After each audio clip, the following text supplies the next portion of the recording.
our viewers, a very good afternoon. Welcome to our FB live session. And today is observed as World Immunization Day.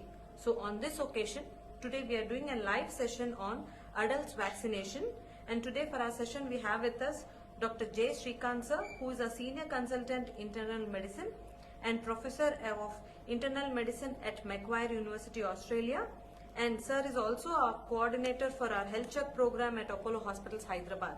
So welcome to our live session, sir. A very good afternoon to all the viewers, and thanks for the opportunity given to me. Thank you so much, sir. And so, dear audience, let's start our session. I think many of you might be wondering what is this adults vaccination, because you might be hearing vaccinations only for kids and children. So what is this adults vaccination? So let's go on to our session and let's start our session. Sir, as today is World Immunization Day, could you please brief our audience first about that? Yeah, it's a very interesting question, and probably I think you need to take it on a lighter vein. I would say all my subjects are so-called adult kids. When I say this, any person who is above 50 years, especially with the number of comorbid factors, these people are my subjects. In fact, they are going to have a so-called compromised immunity. These are the people who require the so-called vaccination. By saying this, vaccination dates back to probably almost 150 years ago, when Edward Jenner, he was a British citizen, he first started this concept of vaccination. Likes cure like. In the sense, if you try to have a disease and extract certain substances from his body, his or her body, these particles or so-called chemicals, they are known as antibodies. They would be the so-called defense armamentariums for us. So this is the concept of so-called immunization. Thank you so much, sir. And as our topic says, adult vaccination. So what is this vaccination meant for? Yeah. Vaccination was initially started, as I was mentioning, somewhere around 19th century, where the communicable diseases, the diseases which get transmitted from person to person, these were the most prevalent diseases at that point of time.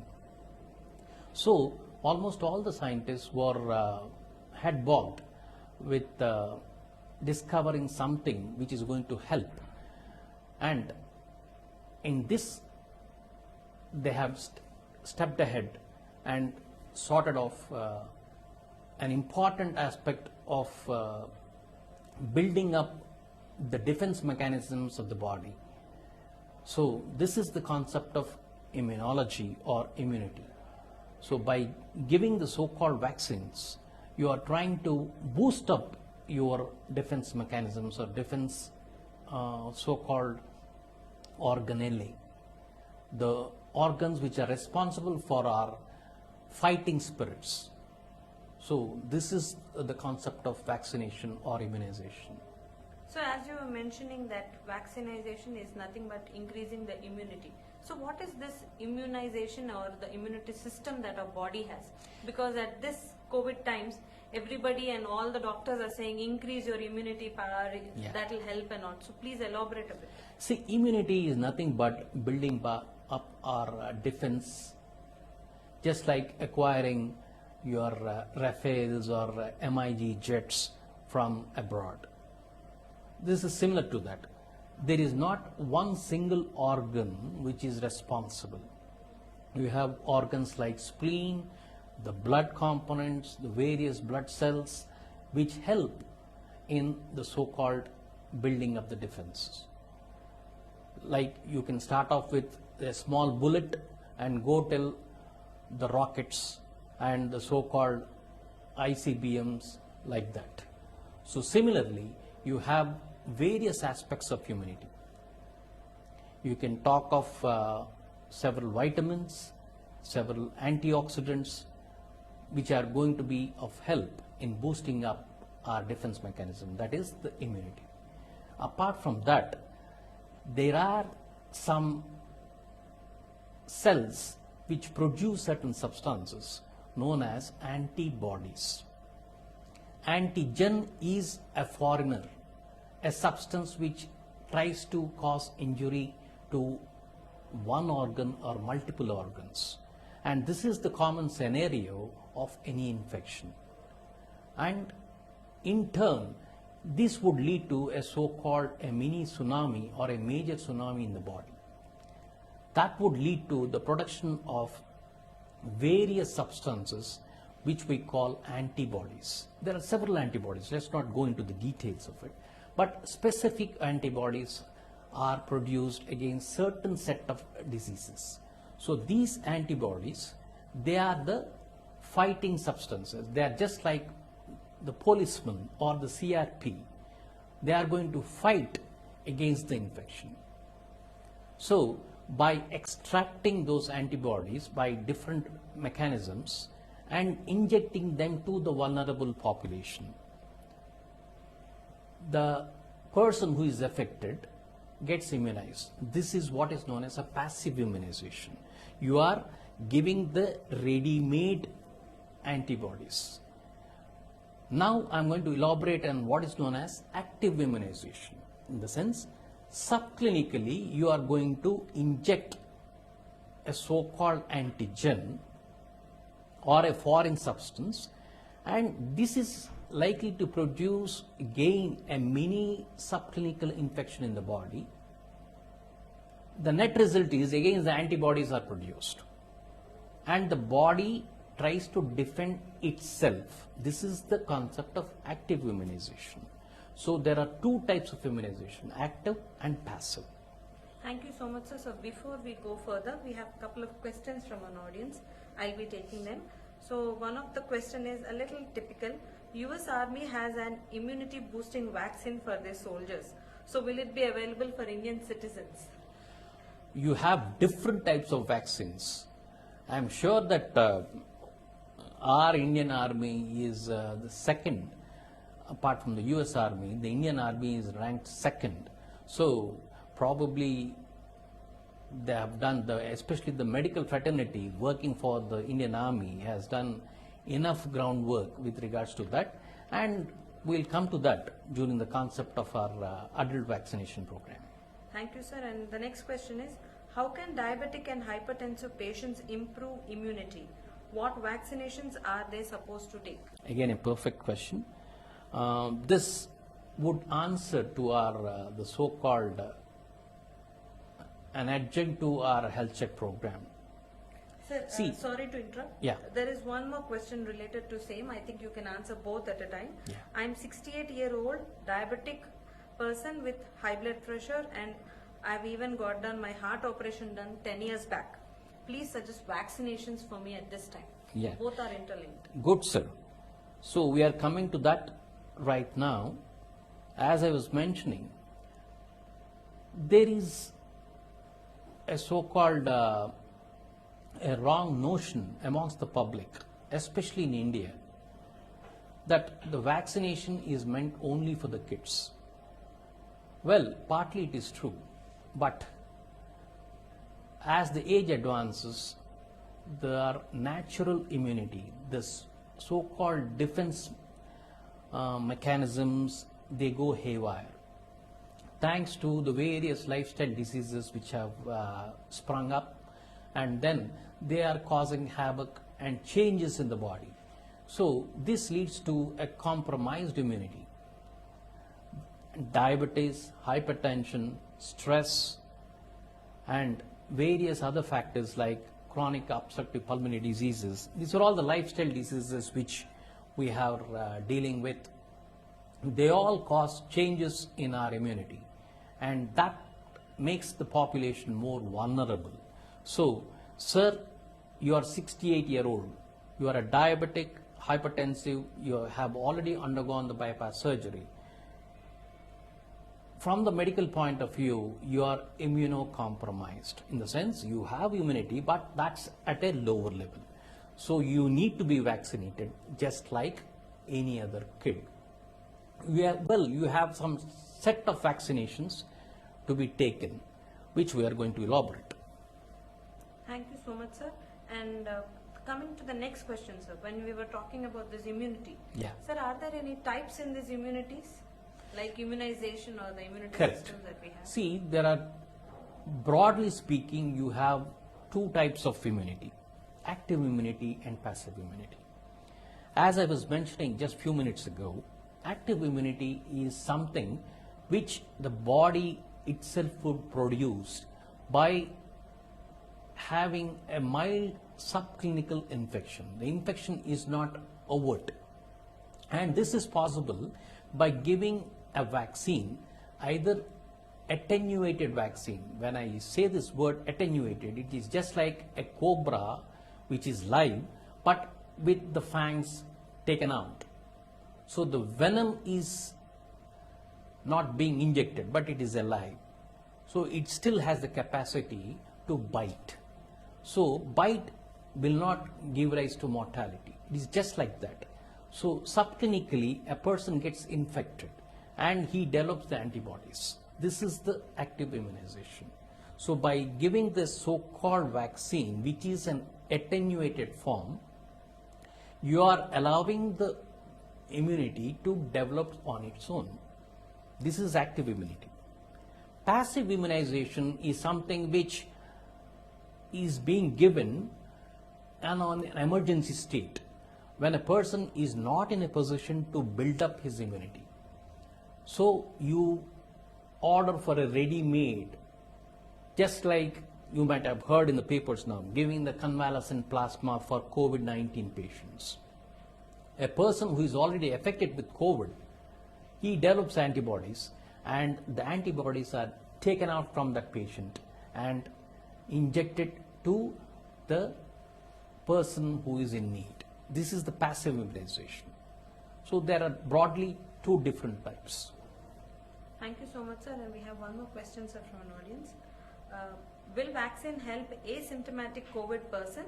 And when will we have vaccinations in India for COVID? That's $1 million question. See, as such, there are 7 or 8 trials in different phases which are going on across the world. And India, by virtue of its capacity and the population, is ranking number 2 in the world with regards to COVID. And our so-called health ministry, backed up by the Prime Minister Ji, is very keen to introduce it into the market and serve the population as early as possible. But probably I think it would be taking another few months. By March or April, we can expect at least a certain section of population, mainly the healthcare workers who are at risk. But very soon, probably by 21, we are going to have the vaccination. Let's be optimistic. Thank you so much, sir. So moving on to the next question, sir. So as you were mentioning about adult vaccination, so is there any age group variation or certain criteria wherein only these people need to be vaccinated and something like that? Please elaborate. These guidelines are mainly taken from the CDC, the Center for Disease Control, Atlanta, US.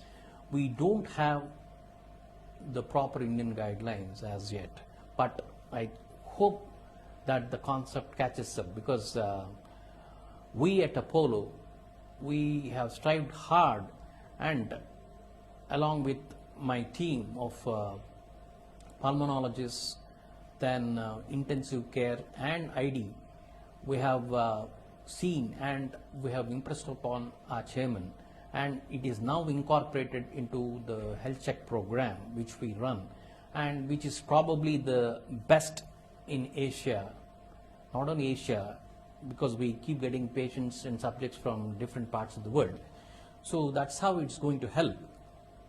Coming to the population, again, it is expanding. Right now, the guidelines say that any person who is above 50 and more so with all the comorbid factors like diabetes, hypertension, smoking, COPD, chronic obstructive pulmonary disease, and various other comorbid factors where there is a compromised immunity, like cancers, all these patients are the vulnerable population and they can be vaccinated. Thank you so much, sir. And sir, the special group of people like pregnant women or anybody who has undergone any surgery or liver transplant or transplantations, Yeah. can they take these vaccinations? Yeah. See, pregnancy as such is a physiological extension, I would say. So but there are some subtle changes taking place in the body. So we have certain reservations against certain vaccinations, but yes, that so-called vaccination against diphtheria, tetanus, we use the word Tdap, and pertussis are the vaccinations to be given in pregnancy without any hazard, any trimester, whether it is first trimester, second or third. And the second vaccination, which is generally advocated, is the annual flu shot, the so-called, which is going to be protective against the influenza virus. These are the two which are generally given for the pregnancy. And sir, some people who tend to travel a lot, we call the travelers and all, they tend to keep moving from place to place and exploring and getting exposed to different climatic conditions and environments. Even for them, are there any specific vaccinations or the regular ones will do? Yes, this is also a very good question, because apart from the routine vaccinations like giving vaccines against hepatitis A, B, influenza, pneumococcal vaccine, meningococcal vaccine, and the vaccine against the herpes and the varicella, the so-called chicken pox. These are all the general vaccinations which are advised for almost all the adults. But there are some set of special vaccines to be taken for people who are traveling to different parts of the world. Like when they're traveling to the Southeast Asia, extreme Far East, you have a certain set of diseases which are more prevalent, like anthrax. Then you have diseases like some of the fungal infections. And when you are traveling to Africa and the South America, one is bound to have vaccination against the yellow fever. This is a must as per the guidelines laid down. Thank you, sir. And sir, what are the vaccines available right now for adults to be taken? Yeah, I just now mentioned the commonest vaccines which are available are the so-called typhoid vaccine, because India being a third world country and you have different types of typhoid vaccinations. Then starting from typhoid, you have vaccines against hepatitis A, B, and then the pneumococcal vaccine, the different strains of pneumococcal vaccine, meningococcal vaccine, then vaccination against the so-called shingles or herpes zoster. Then we have against the chicken pox. These are all the things which are generally available in the market and which have to be taken on a regular basis. And adding a point to this, sir, so dear audience, we'll be shortly posting a link where you can actually assess your adult vaccination list that you need. There is a small questionnaire which you can easily answer, and at the end of the questionnaire you will find out the list of vaccinations you need to get vaccinated. And at any of our Apollo clinic centers or at the Apollo hospitals, you can find these vaccinations and get yourself vaccinated. Our vaccine doctors will even educate you for what are these meant for, what are the benefits, and how it will protect you also. Perfect. So we have one more question, sir. My father-in-law is 61 years old and he has got brain stroke and he has very mild symptoms of diabetics. Can we vaccinate him? The answer is a perfect yes. And sir, they are even asking which month can we take vaccination? I think they meant to see that this seasonal things, I think that is what they're asking. Yeah. Usually the flu shots in India are to be taken between October and May, because this is the season where there is a spike of the different types of strains of flu starting from influenza, you have different viruses like adenovirus, but the vaccine is mainly focused with regards to the influenza strain. So the flu shots have got to be taken between the October and May, say towards the end of the rainy season and the onset of the winter. So, sir, there is another typical question that people might be thinking. Once that they have given their children or they have taken vaccinations in their childhood, so now do they need to take at this point of time in their elderly age, above 40 years or at that time? It's a good question, because if at all, if it's to be given, because they are immunodeficient. They can't produce antibodies on their own. Thank you so much, sir, and we have come to an end to our session, sir. Any final words to our audience on this World Immunization Day and even about this adult vaccination? My only wish is go ahead and take care of your kids if you are around 35,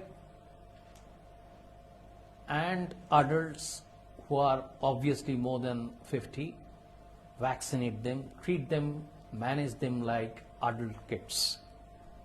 And if you are 35, watch out, spread this awareness so that more and more people can get vaccinated and be free from the so-called morbidities.